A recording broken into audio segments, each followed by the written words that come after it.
So when I was growing up, my mom would always say, be grateful for the food on your table, clothes on your back, roof over your head. The issue is when she would say that is when I was down. And ultimately she was dismissing my feelings and treating me like they were invalid. I'm aware that a lot of parents do that. And until they figure it out, there's nothing you can really do about it. But there is some truth to that. There are days where you just have to simply be happy for the fact that there's food on table. There are days where you have to simply be happy that you have clothes on your back. There are days where you simply have to be happy that you have a roof over your head. It's a tornado storm here in Ohio, and it made me really grateful that I have a roof over my head. You know?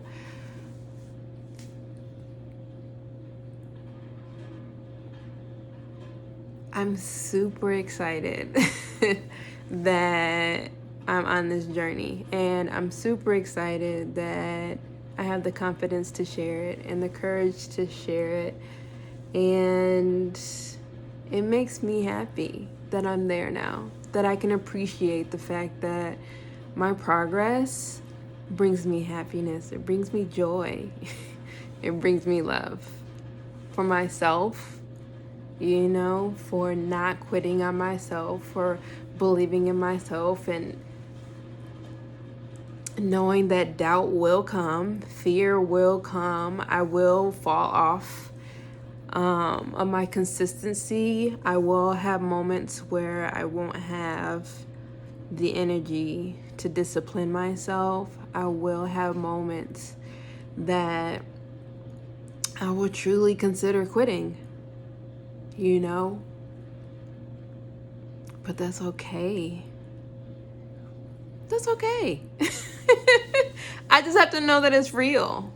I just have to know that it's gonna happen. I have to know that it's possible. I have to know that it could happen to anybody, not just me. I just have to know. And then I can prepare. And not necessarily prepare for the event, but like prepare myself for things to go awry. To know that it can go awry. And if it doesn't, be grateful. Like, yes, I'm still consistent. I'm still making content. I'm doing what makes me happy. I'm trying to bring joy and love and passion into the world. I'm trying to get people to believe in themselves. I am so happy that I'm taking these steps. And literally, it's that self-talk that's going to get you through. It's little things like that. And it takes practice. It takes practice.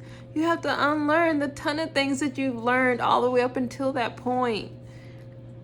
Because somewhere along your journey, you didn't believe in yourself, or you stopped believing in yourself, or too many people stopped believing in you, and you started to believe them.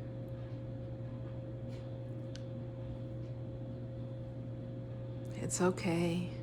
I struggle with it still, you know, reminding myself that it's okay and I'll be okay.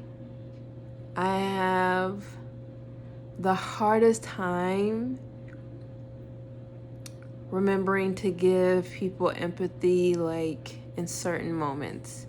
So I was talking to a friend and she was mentioning how someone was having a hard time, and you know, I'm not having a hard time right now. And I haven't been for a while since quarantine. And somehow in that moment, I lost sight of the fact that that too used to be me. I used to have those same fearful thoughts. I used to have those same angry thoughts. And then I learned that I can be better. I can do better. I don't have to be that way. And then I practiced. It's a lot of work, and you have to give yourself credit because nobody sees the work that you're doing. It's not like losing weight. It's not a physical thing. It's not a tangible thing. It's so hard to prove to people that you've changed. You just have to believe in it, and then you have to show it through your actions by not getting so upset and not spiraling out and being just so sad that you feel like you're worthless.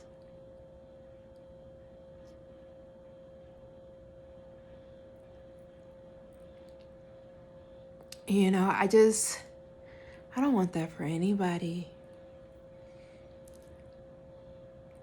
And a lot of people would agree, you know, they don't want other people to feel that way because they can relate. And I was mentioning that to a friend the other day, like, the issue is when people can't relate and can't understand. Like, they can relate to the emotion of it, but they can't understand the situation. And it's mostly because whatever you went through was designed for you. The timing of it, the placement of it, what went wrong.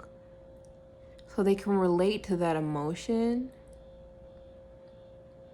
but they can't understand. And I really want to practice saying relate instead of understand. Like, I get it when I don't really get it. I'm not currently there, and it's super hard to remember those feelings. Like, it takes a lot of energy. I give it up to actors and actresses who can truly pull it off, because it takes a lot of energy to be able to remember those feelings and to put yourself in that place at that moment.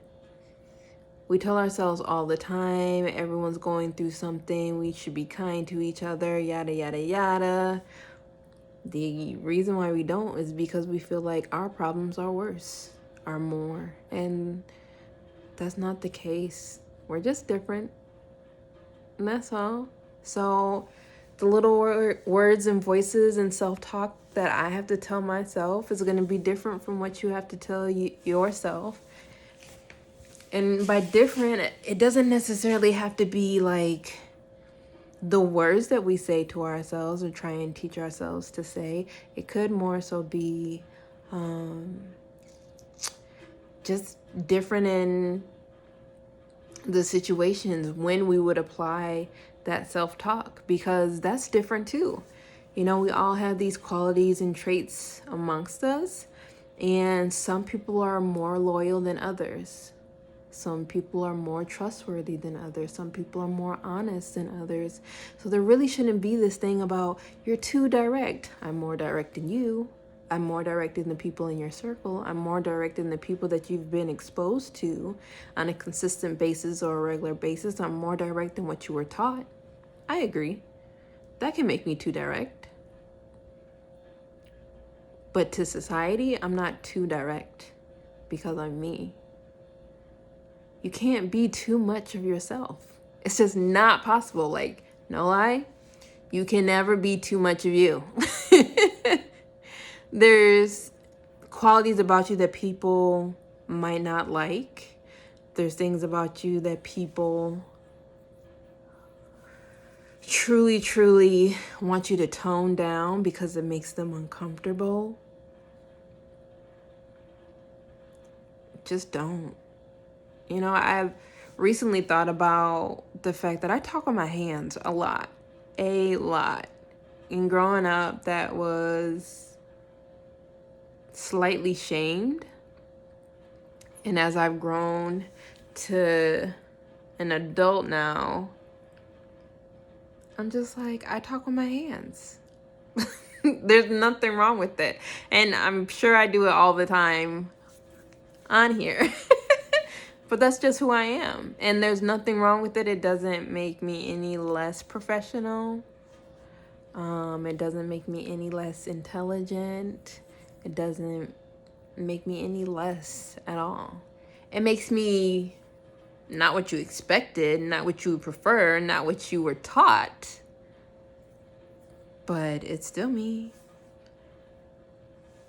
And if it impacts you, that's your choice. Not for me to change my entire life and personality so that you don't have to experience it.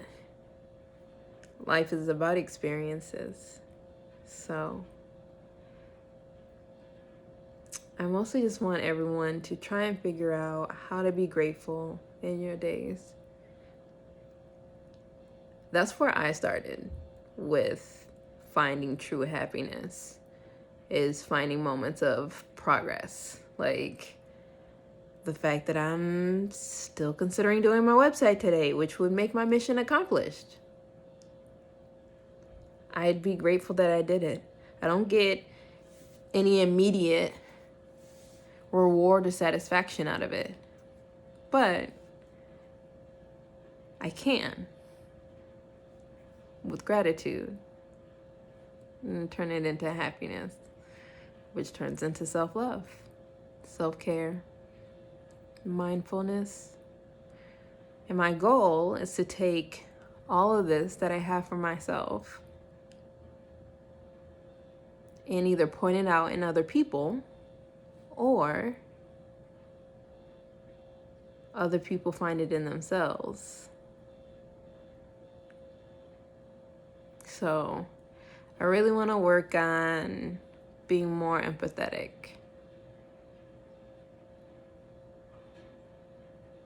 And I want to show people what it looks like. And hopefully, we'll all just learn together and figure it out together. But I really want for me to be able to see someone and consider the fact that they're going through something,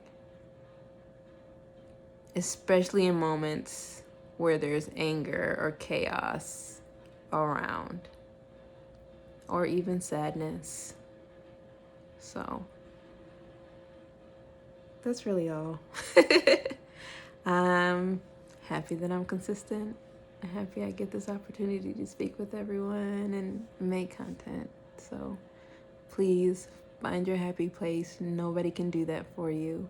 I love you. I believe in you. Have a happy day. And please help defund the police. Thanks.